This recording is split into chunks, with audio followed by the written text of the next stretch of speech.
ইরানের প্রেসিডেন্ট ইব্রাহিম রাইসির মৃত্যুতে কার হাত রয়েছে, ইসরায়েল নাকি আমেরিকা? চলুন একটি সহজ ক্রাইম স্টাডি করা যাক। আজকের বিষয়টি যে পুরোপুরি মিলে যাবে বিষয়টা তা নয়, তবে এরকম হতেও পারে। বিশ্ববিখ্যাত প্রেসিডেন্ট ইব্রাহিম রাইসি আমাদের মাঝে বেঁচে নেই। তিনি হেলিকপ্টার ক্র্যাশ করে মারা গিয়েছিলেন। এক্স্যাক্টলি এখানে কি হয়েছে সে পুরো ঘটনাই আপনাদের সাথে আমি আজকে শেয়ার করতে যাচ্ছি।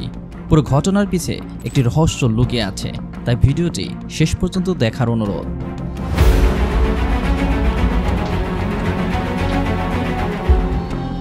ব্রান্ডবেল 212 এই হেলিকপ্টারে প্রেসিডেন্ট ইব্রাহিম রাইসি, পররাষ্ট্রমন্ত্রী এবং গভর্নর অফ ইরানিস আজারবাইজান প্রভিন্স, এই তিন ব্যক্তি সেই হেলিকপ্টারে ছিল এবং তারা হেলিকপ্টার ক্র্যাশ করে মারা গিয়েছেন। কিন্তু বিষয়টি হচ্ছে সেখানে ছিল তিনটি হেলিকপ্টার।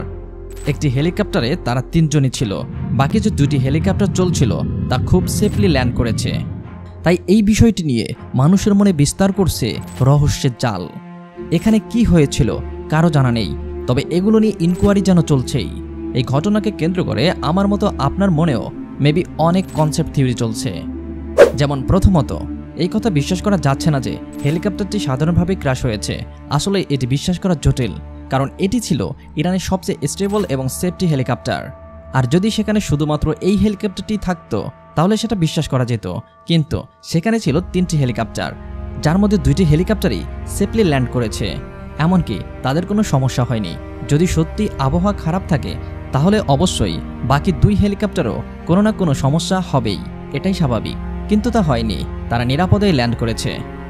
দ্বিতীয় কনফিউশনটি হচ্ছে হেলিকপ্টারটি ক্র্যাশ হওয়ার আরেকটি কারণও হতে পারে, তা হলো হেলিকপ্টারের পুরানো যন্ত্রাংশ ভেঙে যাওয়া। আপনারা অনেকে জানেন হেলিকপ্টারটি 50 বছরের পুরনো ছিল এবং এটি আমেরিকার তৈরি। এতদিন ধরে আমেরিকা ইরানকে হেলিকপ্টারের স্পেয়ার পার্টগুলো দিয়ে আসছিল, কিন্তু এখন সম্পর্ক খারাপ হয় আমেরিকা হেলিকপ্টারের স্পেয়ার পার্টগুলো দেয়া বন্ধ করে দিয়েছে, যার কারণে মডেলগুলো চেঞ্জ না করার কারণে ধীরে ধীরে মরিচা ধরে গিয়েছে। আর পুরনো হেলিকপ্টারের মডেলগুলো এবং স্পেয়ার পার্টগুলো খুঁজে পাওয়া খুবই কঠিন।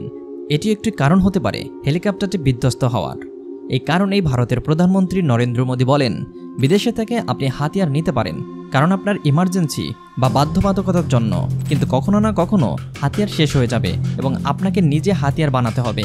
কারণ যদি আপনি ফেঁসে যান, অর্থাৎ তারা যদি কোনো কারণে পরবর্তী আপনাকে হাতিয়ারের কোনো প্রয়োজনীয় স্পেয়ার বা পার্টগুলো দেওয়া বন্ধ করে দেয়, কথায় আছে আজকের বন্ধু কালকে শত্রুও হতে পারে, বলা তো যায় না।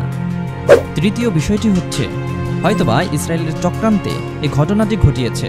তারা বলেছে যে ইসরায়েল আগে থেকেই ইরানকে বড় ধরনের হুমকি দিয়ে আসছিল, কারণ ইসরায়েল বলেছে হিজবুল্লাহ এবং হামাসকে তোমরা সমর্থন করেছো, এবার দেখো তাহলে আমরা কি করি। তাহলে কি এই ঘটনাও হতে পারে? হ্যাঁ, হতেই পারে, তবে সাধারণভাবে আঙ্গুল ইসরায়েলের দিকে যাচ্ছে, কারণ আমাদের সমাজে প্রচলিত একটা বাক্য আছে, ঠাকুর ঘরে কে, আমি কলা খাই না। ইরানের প্রধানমন্ত্রী রাইসির মৃত্যুর সাথে সাথে ইসরায়েলের কর্মকর্তারা বিভিন্ন গণমাধ্যমে এসে বলেন যে রাইসির মৃত্যুর পেছনে তারা কোনোভাবেই দায়ী নয়।